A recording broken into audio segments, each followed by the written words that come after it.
Og det er det, når Svend en lykkelig vinder. Det han har arbejdet på i årevis.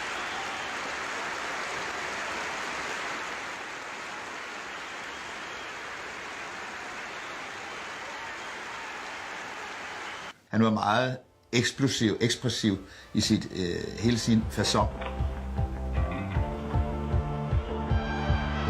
Og her to fabelagtige returneringer af Svend Fri. Han kastede sig ofte efter bolden, hvilket vi normalt ellers ikke synes var passende, eller det kunne gøre ondt os. Det gjorde vi ikke. Vi kan se det her blod på armen. Det er jo plastikmåtter, der spilles på. Og jeg tror faktisk, han er kommet til det på viljestyrke. Svend Fri nærmest liggende for returneret.